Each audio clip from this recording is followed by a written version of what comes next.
I think sometimes, people like myself and others look at I'd call it craziness that's being pushed on us, that men can actually become women, that women can actually become men. It is insanity.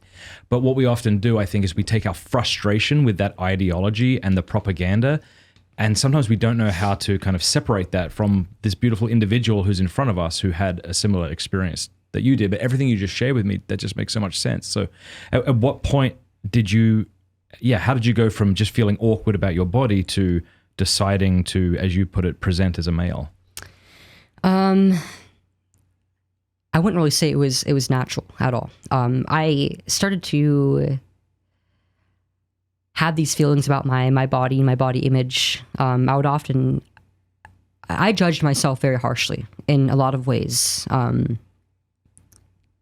I kind of hated myself during that time period because I didn't really have any friends. I didn't really feel like I had anybody to look up to. I just felt like a total weirdo. And with my body, especially, like as like my thighs were getting thicker, as my shoulders were getting bigger, I started developing more muscle. As my breasts were developing, it was like, I feel like I look so weird. Like I feel so ugly. I feel like I look like a boy because I grew up in the age of thick and curvy, the hourglass or pear-shaped body, right? The Kardashian body, the Brazilian butt lift, and like all these cosmetic surgeries are starting to become a trend. So in media, and especially like on apps like Instagram and Snapchat, and even like in art, I'm an artist, so I've always been like browsing communities that are based around like digital illustration and character design and stuff. And there was always this one particular body type that I would see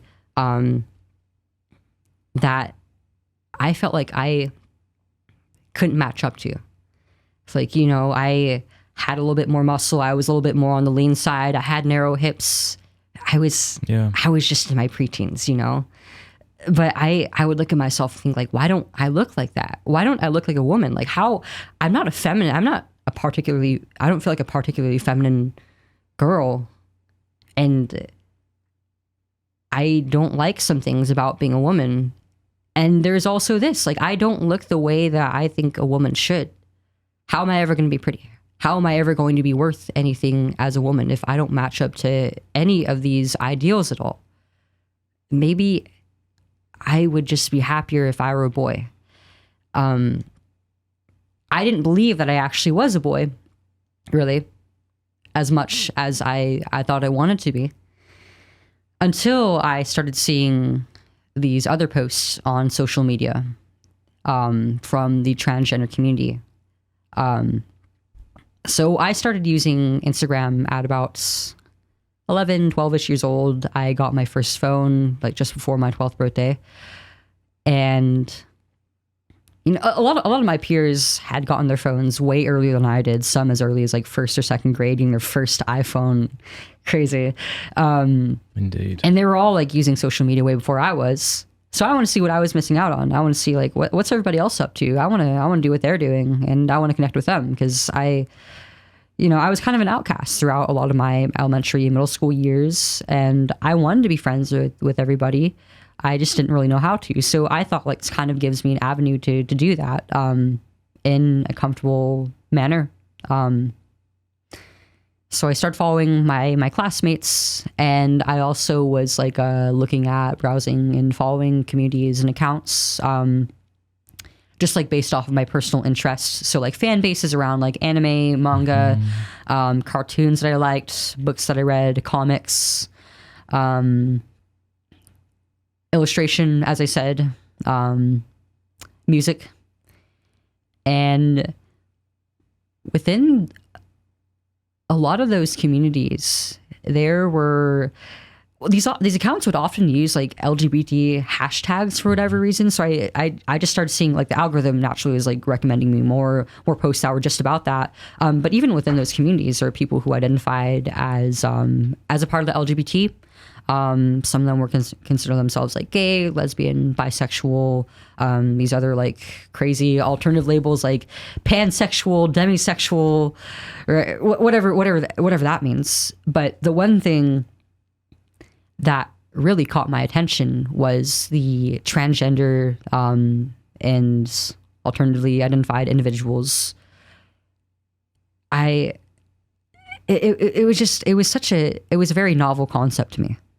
I'd heard about it a few times throughout my childhood. The idea of transgenderism. Sometimes like I'd overhear like my parents or like adults talking about like transgender celebrities like Caitlyn Jenner. But it wasn't something that I really cared much for until I was actually seeing it being presented to me through the apps that I was using and in such detail. And it wasn't just about like some celebrity who I didn't care about, right? These were real people. These were kids my age who were talking about their lifestyles and the feelings that they were struggling with.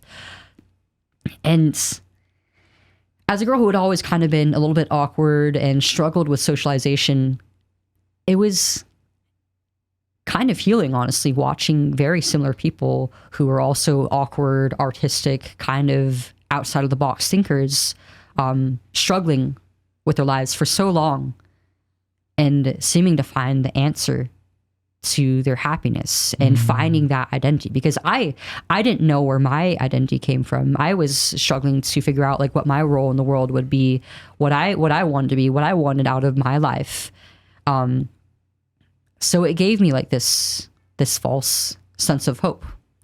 Just watching these people go on their journeys and at first like being bullied, struggling to find acceptance or their idea of acceptance from like their families and friends, and then eventually their moms and dads or whoever else around them conceding and calling them by the preferred name and as the opposite sex, and how happy they seemed to be as they moved on. Some of them even going on to taking hormones and the other medical interventions.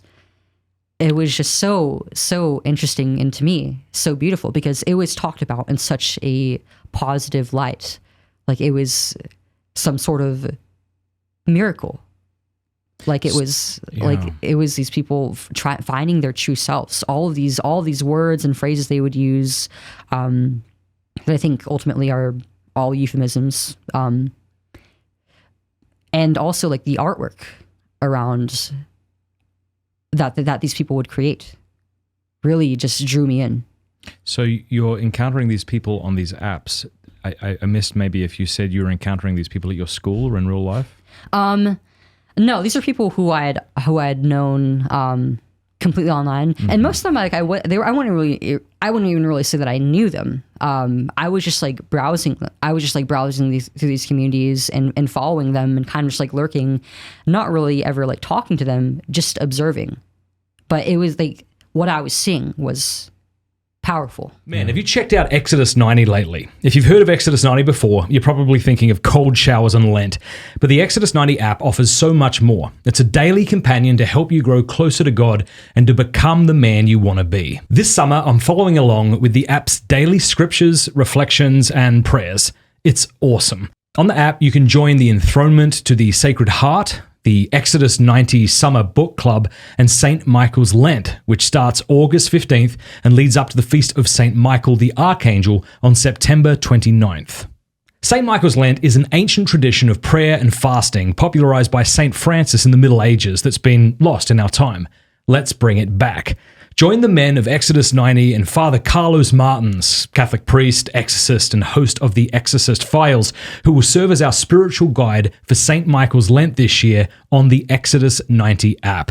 We will awaken to invisible realities and enter into the spiritual battle that rages around us all the time.